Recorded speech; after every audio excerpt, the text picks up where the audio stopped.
Ever since I've had the Mercury, the trunk never shut. The reason why is because this trim was taken off, which includes the trunk lock. So the way it works is there's a lock cylinder inside of here, and when you turn the key, it turns this little rod and then opens and shuts the trunk.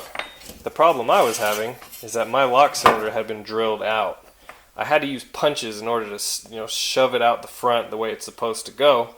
But this is what's left of it. So you can see where the drill bit kind of went in, and they kind of missed. They're supposed to go straight through it, I guess. I don't know. But there's a little tab on the back that was frozen, and I had to beat that down and then take this and beat it out of this trim. But the good part is I can get a new lock cylinder and key for this for fairly cheap money. And the little cover for it with the spring is unbroken, so that will work.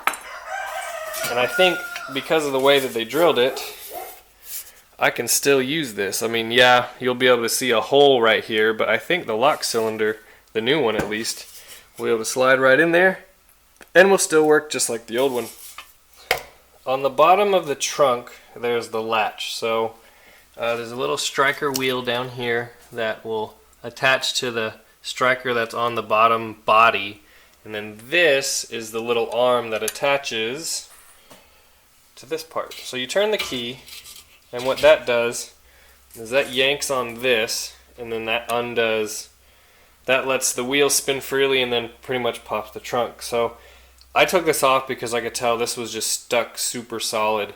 I mean, I'm pulling on this and I can't move it either which way. So we're gonna hit it with a hammer and then see if we can't, make it move, because that little rod from the key is what needs to move this. So it has to be kind of small, really easy to move. So just give it a little tap.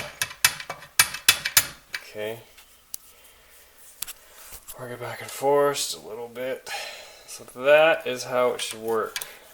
So you want it to spring back because you're supposed to do that, and then the wheel's supposed to move. But guess what? That wheel down there hasn't moved. So that's free, which is good. I'm gonna flip it over and see if I can't get the wheel to move. So what I'm having to do is I have to hold this lever up, and then I'm taking the hammer and just hitting it and slowly moving. Let's see if I can show you. Slowly moving the wheel.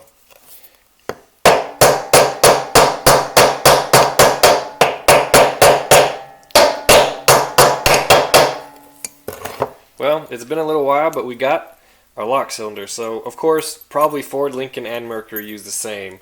I ended up getting Ford keys with this one, but it doesn't matter. What I care about is the cylinder. So it works pretty simple. You turn the key, that turns this little knob right here, which is keyed into this lever, which then moves this lever over, which then opens the trunk. So, with that being said, when you turn the key, there's a little port that it gets exposed but then disappears.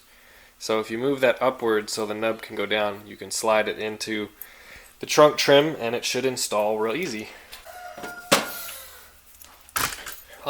Almost killed the camera. So what we're going to do, see that little nub? What we're going to do is we're going to rotate that nub so that this is able to move down, and hope and pray that it will stay in here. Now I don't know how messed up this got with me messing with the back end and the other guy messing with the front end.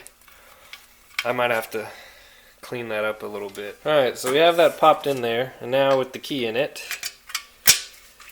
this little nub on the back turns, and looks like I need to find my end for it. I dropped it and I think it came off, but it looks like it just slides right in on there, and put the top in and we can put it back on the car.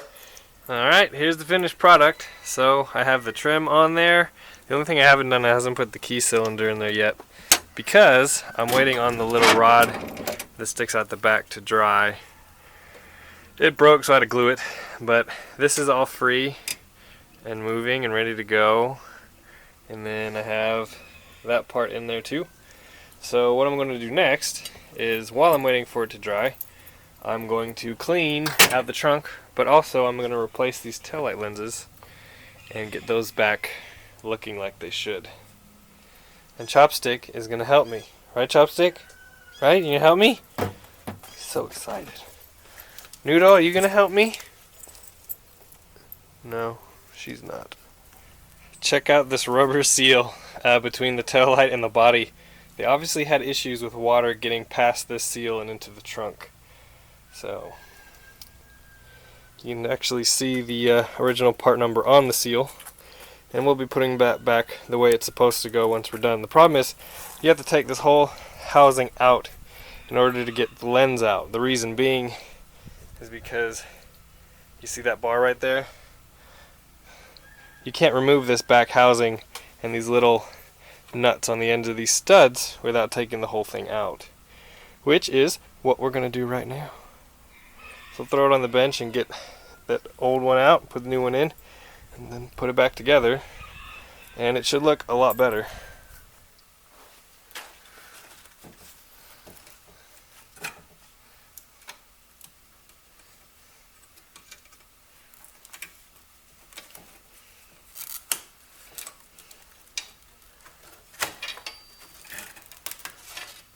So believe it or not, this gasket is actually in good enough shape. I think I can reuse it.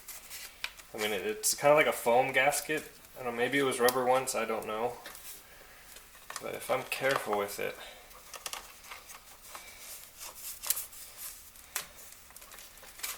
that'll work. And that can go in the trash. You know what? It's good enough.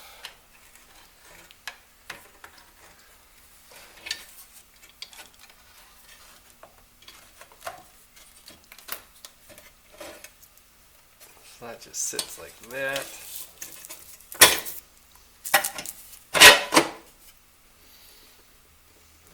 Well, it's the moment of truth for the trunk. The whole time I've had this car, it's never been shut because all this stuff was missing. And I had to fix a lot of it. So I got a new key cylinder, and what the key cylinder does, it's attached to an arm that runs into the trunk. And that arm attaches to this little pull bar that when I turn the key, it pulls a lever like that, so that this is able to freely move. See how I can move it now? If I put the lever back, it's stuck. It won't go. So what I have to do now is hope and pray that when I shut this trunk, it will still open. So we'll see. Don't my new taillights look beautiful? Anyway, here's the moment of truth. Let's see what happens. So I think I've aligned this enough so that it will hit the striker when it goes down. If this doesn't shut, I don't know how in the world I'm going to get it. If this doesn't lock, I don't know how I'm going to get it open. Well, it's shut.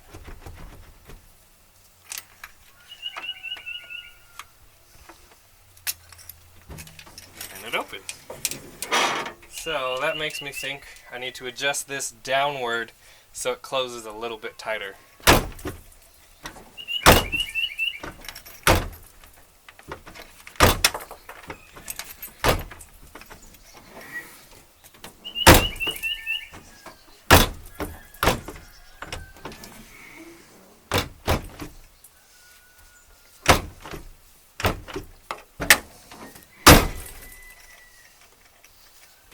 Well, it's shut really, really nice. Let's see if it opens.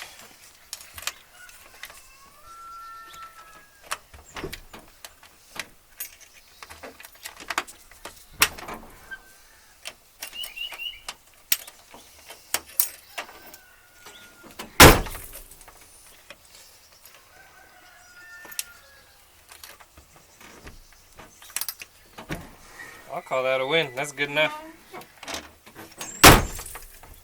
Done. Yes. So shade has finally covered the back of this Mercury, and I'm in the process of cleaning out the trunk. As you guys saw in other videos, it was just straight up piles and piles of stuff. Right now I have 2 full bags of just dirt and liners. There was a trunk mat on the bottom. There was a package tray, and there was all the liners that go around the sides of the trunk, all still in it. But amazingly enough, the only rust that I see is going to be right here where this gas tank access port is. Now, once I get it vacuumed up, we'll be able to figure out a little bit more how bad it actually is. But I want to show you guys why the rear quarters on this Mercury look like that. The reason why is because these rear quarters are full of sand. See? Just in there, and it lives in there. How it got there, I don't know. But I'm pretty impressed with this trunk floor. I mean, you look at it, I'll of course make a video once I'm done, but you look at it now and you're like, this trunk has no weather stripping. All the weather stripping's pretty much gone. It's been open and not shut all the way for a long time. I guess I'm gonna give it credit to these this lip all the way around that might let water not get in as much, but I'm happy with it. I'm not gonna do any repairs to it. I might buy a trunk mat for it, we'll see. But as of right now, I'm just gonna vacuum it out. Alright, the trunk is completely clean. So the only spots of rust, there's a tiny one right there. Obviously that, but I think I can get another one of those caps. Other than that, the trunk is completely rust free. It's pretty awesome. Now, let me show you guys this. I haven't vacuumed out this rear quarter yet. I want to show you. Look at all this sand. Look at that. This is probably 4 or 5 inches deep. All that. And that's what's rusting the quarters out. Actually kind of sad. Last but not least, I took this rusty cover off and it actually looks pretty good. So there's looks like an anti-squeak pad above the gas tank, but if you look at the gas tank so far, it looks pretty good. Now, I'm gonna have to eventually get this sender off and look down inside of it. It smells real stinky. Who knows how nasty it really is down there, but only time will tell. I got the lock ring off. Let's take this out and see what it looks like. Ooh, not good.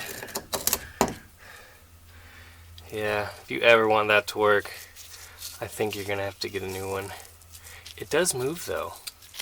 It might clean up. I don't know, that looks really bad. Ugh. Oh, there's liquid in there. It is stanky, but it is in there. Oh, you can just see the camera. Ugh. So, can't see in there, but that's okay, but that is stinky, stinky varnish.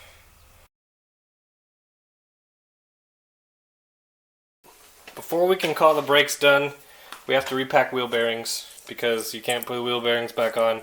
We can't put the drum back on without wheel bearings. So I've cleaned these up with acetone. They're a lot cleaner than they used to be.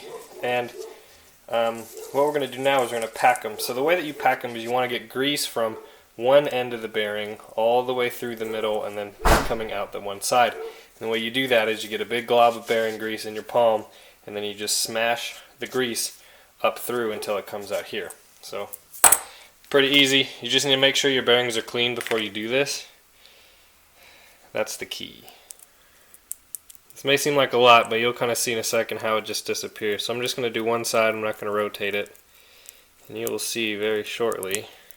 Some, yes, gets caught on the other side. But as you can see, that grease starting to stick out of the top.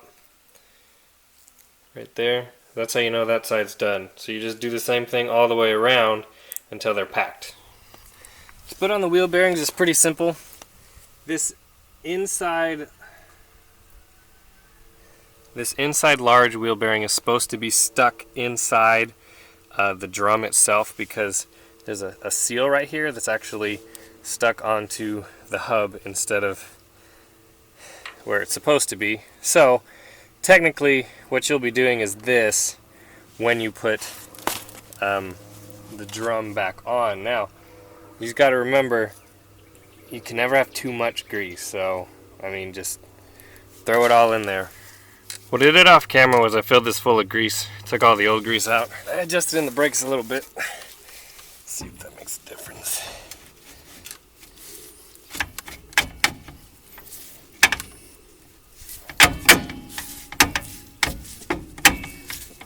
Yep, it does.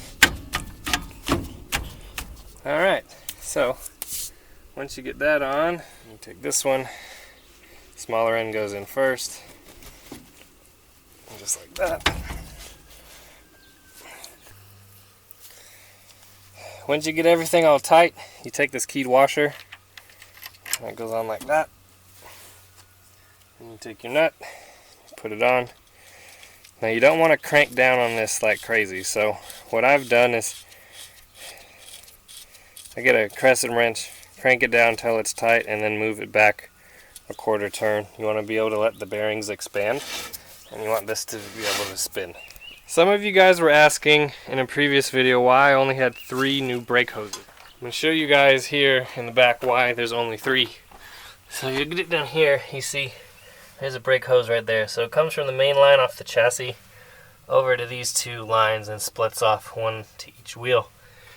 And that's why there's only 3. In the front, of course, you have 1 for each wheel. Now here's a little surprise. I just got done bleeding the brakes and they're ready to go. If you remember in the last video, all the shoes, the wheel cylinders, the hoses, and the master cylinder are all new, and I pretty much just had to install them.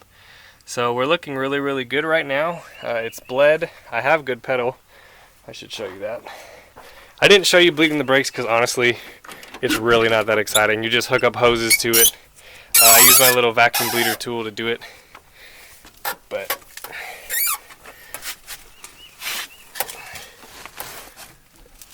so yeah, we have good brakes. They feel really good, at least right now they do. Once it runs and drives, or at least once I get it to drive, it might be a different story. Here is the transmission fluid I bought for it. I was going to do the transmission today and include it in this video, I just didn't get to it, but next video I will do it. I have that, and then I also have